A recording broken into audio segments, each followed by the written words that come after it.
Hello, comrades, and welcome to Order of Battle Pacific. More specifically, we're going to be taking a look at the recently released new expansion, Morning Sun. That's right. Yes, I've already done the first mission in Morning Sun, and I think it adds a new scenarios too. I'm not quite sure. I didn't see that part. But the important part here is we're going to take a look at where I am in the campaign, and I'm going to show you a little bit of gameplay, and we'll make a decision from there. Alright, so here we are in the actual campaign map, and it shows us what our next mission is, which is Operation Chahar. Alright, again, we are playing as the Japanese, just FYI. We haven't unlocked any specializations. Specializations supposedly have passive effects on the campaign, or lock certain things you can or cannot do. Our Army Corps is the Imperial Japanese Army. That's right. And we're on normal because I'm not the best. That's right. I'm not the best. I'm pretty good though. At least my friends tell me I am. Anyway, let's take a look at the game. Alright, so here we are, and we got the mission briefing, so let's start that. Chinese forces are still holding large areas in the province of Chahar west of Beiping. From there they could mount a counterattack or threaten our allies in Inner Mongolia. Our objective is to destroy the enemy as we move westwards from Beiping and secure positions along the road to Sanjikou. To support this operation, the Chahar Expeditionary Force has been assembled north of Shangbei. Careful coordination with this army will allow us to attack the Chinese defenses from several directions. Further west, our Mongolian allies are covering the western flank. This force is small and untested, however, and may need some assistance to stand against a potential Chinese attack. Chinese units will not be allowed to retreat into the mountain regions of Chahar, or they will continue to threaten our recent territorial gains. Well, there you have it. Keep in mind, gentlemen and ladies, that this particular game is a very, what's the word I'm looking for? This expansion is a lot harder than the basic scenarios that you would normally start with playing as the U.S. forces or the Japanese forces in the battles of the Pacific. This mod focuses on the Japanese invasion of China around 1937. Oh, look, there's even a little date there, the 5th of August, 1937. How nice of it to add that for us. So, and you're actually playing as the Japanese in this sense. I don't know if you play as the Chinese at any point. I think that would be pretty cool. Try to fight like against large waves of Japanese forces and whatnot. But anyway, so for those of you on this channel who have seen like Warhammer Armageddon, you're immediately familiar with this format. You actually call in troops here from the left pane. These are units that I already own. They survived the last battle and they carried over into this one. So, as long as they survive this battle, that means I'll be able to use them consistently. So without further ado, let's start plopping down units, shall we? Yeah, that's right. Alright, so you only can put units in certain areas that you have zone of control over. This being a deployment zone that I can plop down some tanks, which is totally what I'm about to do. I'm going to do a real heavy armor offensive right through the middle here, and I think that's going to turn out pretty well and good, and these tanks are all pretty damaged. So, apparently I need to fix my tanks because I didn't realize they were still broken from the battle before. And we're going to support that tank assault with some artillery. That's right. See, they've got a 75mm right there. Yes, you can try, but you will fail. Actually, you know what? I'm going to throw most of our units down here. It looks like the north is pretty secure, and if we need more men, we can literally just requisition them. Jesus Christ, even our horses are injured. Alright, we'll repair those too. Yep, we'll go ahead, repair them all the way. Build me another tank worthy of Mordor. Okay, that one's damaged too. What about my plane? Is my plane damaged? Yeah. You can tell units are damaged if they don't have 10 health. All units should have 10 health if they spawn in. And look, our arty's damaged too. Jesus, so we just used half of our money, our requisition points, to actually do that. Anyway, so let's end the deployment phase. Boom. Alright, get straight to the fight.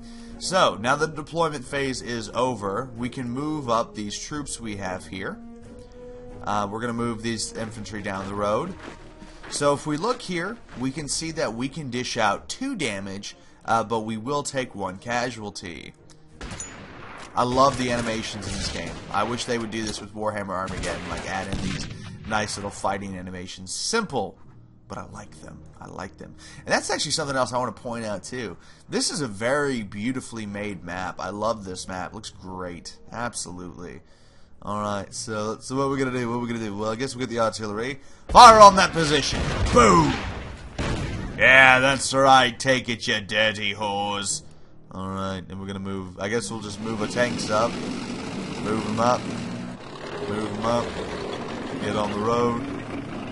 Everybody, I guess this tank will just have to wait. Alright, so that's all we can do with the our southeastern force at this point.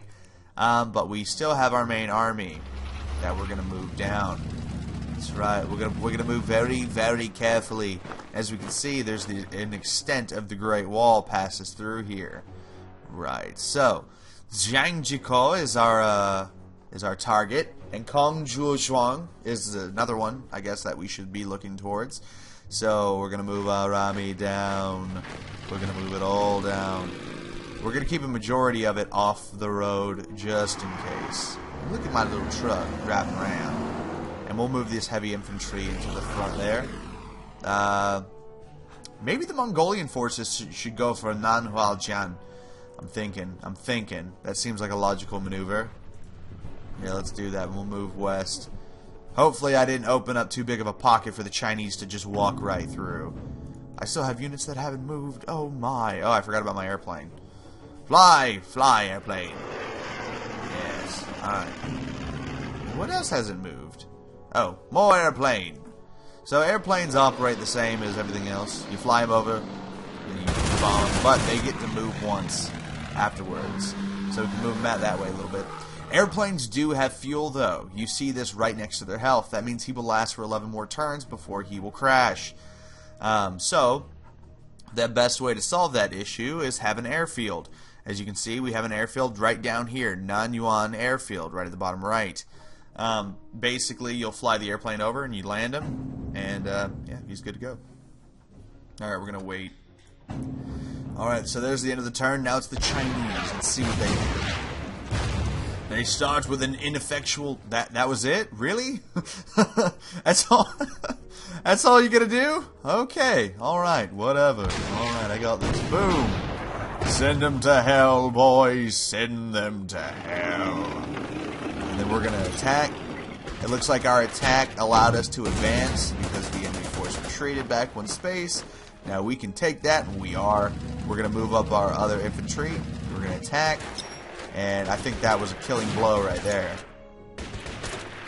Boom, that was a killing blow. Nice. So we already wiped out an enemy division there. So we're going to move up our tanks. Yep. Alright, move up cavalry. Take up this airplane. We're going to bomb this artillery. Oops, I guess we're not going to bomb this artillery. Oh, this is a scout plane. It can't actually... I thought it was a heavy fighter. No worries, no problem. This is a scout plane. Scout planes don't have any fuel, for those who would be curious. So, you see, now we're actually going to sit here and fly over our enemies and see what they've got going on. And again, I apologize if the sound effects are kind of loud, because I know they're kind of loud. But yeah, we're all just going to have to bear with them now, aren't we? One thing that I absolutely love about these games, and again, Warhammer 40k Armageddon, which is under the same idea of, is the insane amount of unit selection that you've got. Now keep in mind, this isn't all the units that ooh, look at that strategic bomber. Oh yeah, that's right. Anyway, anyway, so yeah, there's a huge selection of units to choose from battleships and carriers and cruisers to tanks and anti-tanks and artillery and so on and so forth. And as you play through it, you start to realize that there's actually more stuff. And even then, this is only one of the factions. This is only an early Japan. This isn't a later level Japan, which you'll see in some of the other scenarios. So basically, Japan is like a fucking powerhouse later on. It's just crazy. So yeah. But needless to say, games like this that you know, the aristocrats make and that the Slytherin publishes are just some phenomenally made games. I love games like this. They're just a total freaking blast to play. And I'm a huge fan. So yeah, I'm kind of fanboying out a little bit. And like I said, one of my biggest complaints about Warhammer 40k Armageddon was it just felt like it was lacking a little bit. Like in terms of animations anyway. The gameplay, solid. Was very solid, challenging, and fun. I loved the voice actors that were in the story. I loved the story, sitting there actually getting to see the battles of Armageddon and so on. I mean, there was a lot of great content there. The only thing that, like I said, really bothered me was the lack of animations in the game. I really would have liked because there to be more. They were animated, but it was very limited. So, but anyway, this game has a lot of great animations. It adds a bit of livelihood to it rather than it just being counters moving on the map. You know, just that slight bit of animation adds a lot of effect for me. It adds a lot of replayability and whatnot. But anyway, I'm just at this point, I'm just prattling on. Let's focus on the battle a bit longer, and we'll move from there. So essentially, we are moving up towards this small village here, trying to conquer that objective. We're also moving up towards Shacheng. That's right, and it looks like the Chinese have brought their own fighters. Fire! Firemen! Shit, lost 2 and killed 2. Whatever. We did what we could. We're gonna move these. We're gonna move this this Type 89 here. We're gonna move that up towards the north. We're gonna move the other 3 to the west, with the Japanese cavalry moving quickly behind, and we're gonna move our artillery under horse transports. That's right. So how's the north looking? Well, the north's looking great. It is just going great. We don't have any problems. Artillery is ready to fire. Open fire. Do a little bit of damage. We didn't really do a lot of damage. One other thing I want to point out is if you look at the color of the counters, like white and yellow, that's basically morale. If it's white, you know, the army's still good to go. As it starts to get redder, and like yellower and redder and so on, that basically means that there be bad things afoot for that group of units. They're starting to lose morale, which obviously is a bad thing for those who like to have morale. So keep that in mind. That you basically, if a unit starts to get redder and redder, you might want to think about retreating them. However, units that are entrenched, which have sandbags around their name, literally the level of entrenchment is denoted by how many sandbags there are, up to a maximum of 10. So, I mean, it's kind of like, do you want to stay entrenched, or if you run out of morale, are you even going to be able to fight back anymore? So yeah, you just got to be careful. You got to make smart moves. You got to make smart moves. And who hasn't moved? Oh, this guy. Attack! Please don't lose 2. Please don't lose 2. Damn it, they lost 2. It's like they were ignoring exactly what I was telling them to do. Who hasn't moved? Oh, the Mongolians. Mongolians! Prepare for battle! I guess we're going to attack here. And then we're going to attack here. Alright, do we force them to retreat? Yeah, we did. Alright, good. The Mongolians need some support, so we're going to buy a tank to support them. And we're going to plop it right down in Shangbei. And we're going to move it on the next turn to try to support the Mongolians. Because apparently they need some assistance. They are unassisted. So what are the Chinese going to do? They actually going to fight back this time? Nope. They're just going to reinforce their positions. They know they have a numerical advantage here, so they're not really trying to press this situation any... Oh, shit. Those dudes are about to die. Oh, no. Run, Billy. Run! As far and as fast as you possibly can. Or not. They're apparently they're not going to attack. Well, that's good. Enemy artillery. Of all the things to fire at, they're gonna fire at those guys. Whatever. This is a free world. You can do whatever you want. Actually, we're gonna move the infantry right here. We're gonna move the tank up right here. I didn't really go into detail about the damage system, but the damage is down here on these counters. It shows you how much efficiency they have, how much defense against artillery, how much damage they do to infantry, how much defense they have against infantry if they are attacked, by infantry, or mechanized units. Everything is pretty much under a blanket. There's mechanized units, there's infantry units, and there's air units. So keep that in mind as you're trying to conquer the world, because everybody wants to rule it. All that good stuff. Oh, my morale is starting to drop with those guys. Move up. Move up. Get on the train. Alright, that's pretty much everything that needs to be moved there. I hope nobody, comes in through that river there. I hope the AI is not that smart, because I would be so disappointed if they were. They would really screw me up if they were. Alright, so what else do we need to do? Well, that's going to happen. That's going to happen. We're going to move our infantry right here. Intercepted. We're going to get artillery. We're going to bomb these guys. There's really not much else we can do. We can bring up our other infantry over here.